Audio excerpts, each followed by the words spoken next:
What's up, beautiful people? In this video, I'm gonna be unboxing my automatic chicken feeder system that I purchased from Amazon that you can too. Let's go! What's up, beautiful people, and welcome to another episode of Don't Keep Up With the Joneses. Don't keep up with the Joneses. Don't keep up with the Joneses. Don't keep up with the Joneses. Don't keep up with the Joneses.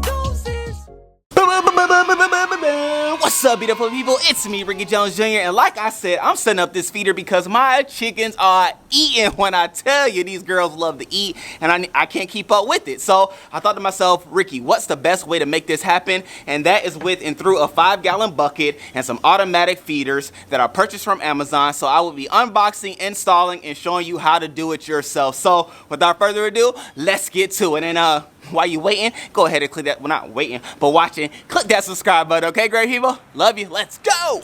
Let's get this party started. So we're gonna do the first things first, which is unboxing this bad boy, which obviously is the box, right? And this is actually the box that it came in from Amazon. And within it, you can see there is the drill opener scenario to drill the hole in the bucket to make it. And then there you go with the feeders right there. And 4 came in this pack.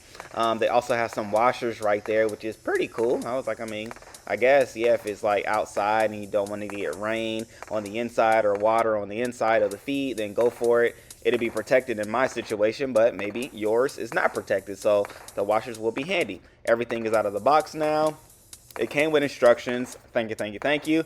But you're here, so I'm going to show you what to do and then some other information, right? But basically what they want you to do is to drill holes at least 3 inches from the bottom. And so I just went for that with the idea that the ladies can get all of the feed at the bottom. And so I just stuck with the 3 inches. And so at 3 inches now, I'm just putting a black dot on the bucket, knowing that that's going to be the spot in which I use the hole maker to make the hole in the bucket. And so more than anything, I just want to make sure I did side and the front, knowing that I was going to put it up against the wall in the coop, which you'll see at the end of this video.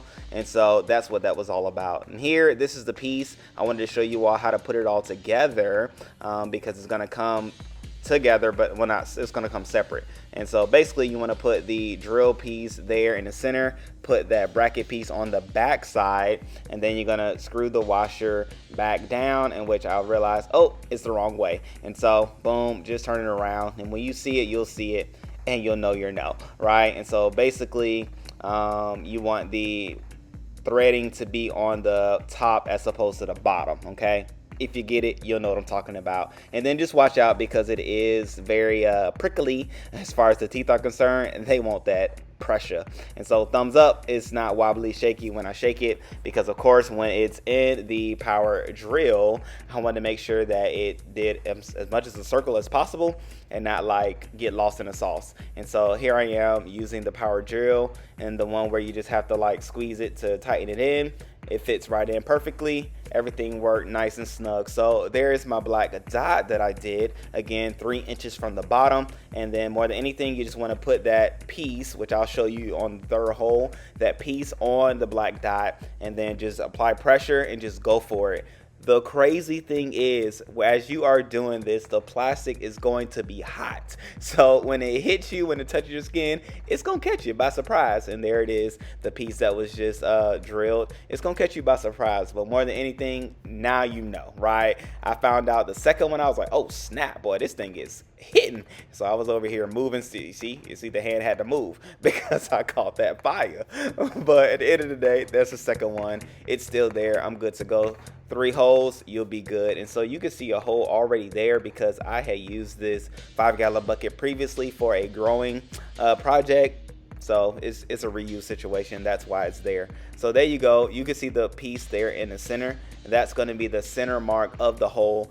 Put the part there on the black dot and then go for it. And as you drill, it's going to do the work. Just make sure you keep it steady and the bucket still, and everything will be good to go from there. And so they're just drilling right in. From there, you want to clean off the bits, because you are what you eat. In this case, the chickens will be what the chickens eat, and we don't want plastic in our eggs, okay? And so just making sure everything is nice and clean out of it. I did not use water, because then you would just have to dry again because of the feed and all of those things. So I just went with the dry cloth, making sure everything such as the plastic bits are out and all that good stuff, and even in the workstation too, because I realized as the wind blows, the pieces fly around, and what I did not want was pieces in the bucket. And now we're good to go. There's my inspection, thumbs up. And so now we can go ahead and add the pieces where they're gonna stick their heads in to eat. And so there you go, there you have it. That's gonna be on the inside.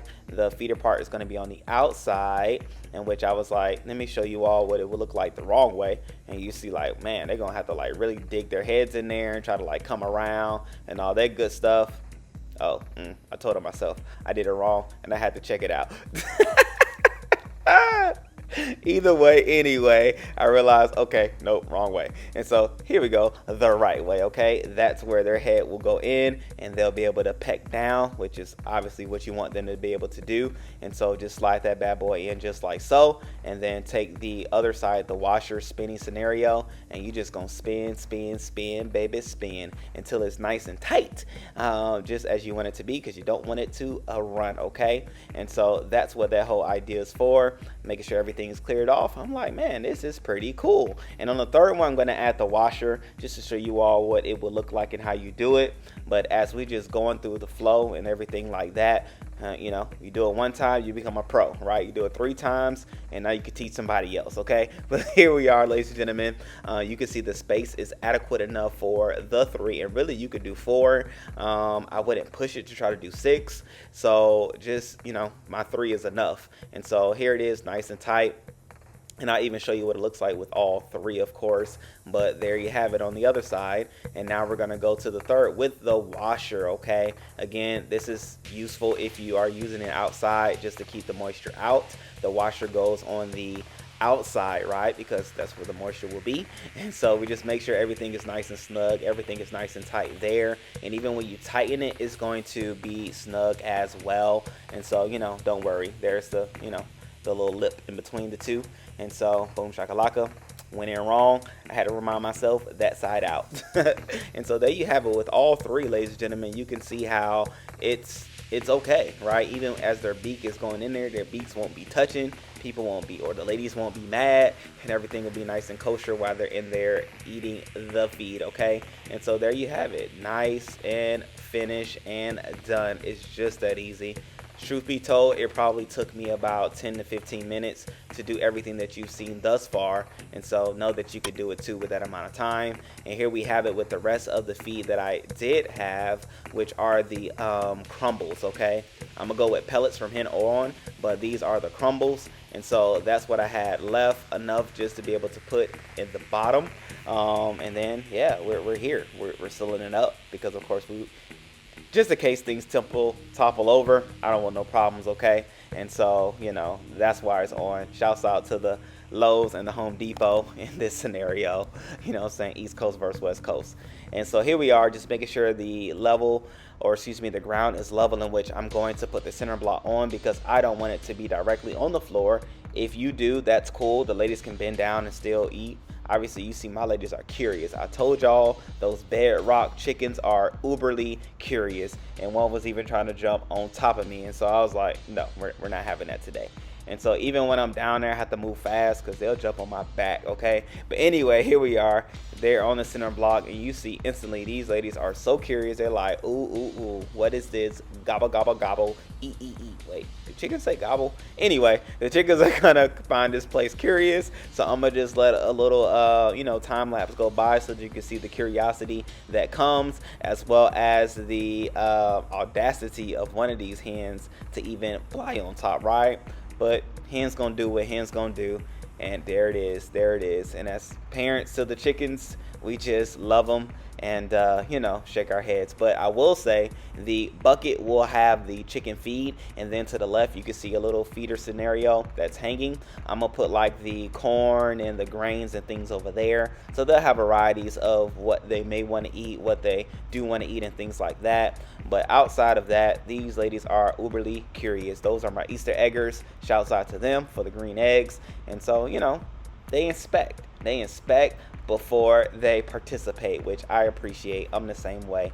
And so after they inspect, it's like, okay, we can eat. So obviously I'll talk through the time lapse or whatever, but looking at chickens, talking about chickens, we could just go, you know? Just like that, we have some happy ladies. So much so that they're even quiet and I'm right here at them. Y'all know from my other videos, when I'm back here and I'm talking, they're talking too. However, the automatic feeder is a success, was a success, and will be a success now. What I will do is see how many pounds of feed I can get into there. I would say that is probably about 3 pounds. I'm gonna go and get 220 or 250-pound bags to see if I can fill it all the way up. So with that being said, all of that will be on the comment section or whatnot, just to let you know. But hey, I think it's a go. It's down below, the link and all that good stuff. So get it for yourself and it will save you some time, some energy and effort, and the ladies love it, okay? And that's what matters at the end of the day. We do it for the ladies. So with that being shown, I love you all, great people. Know that you can get to do it. Know that you can do it too. Until next time, peace, love you.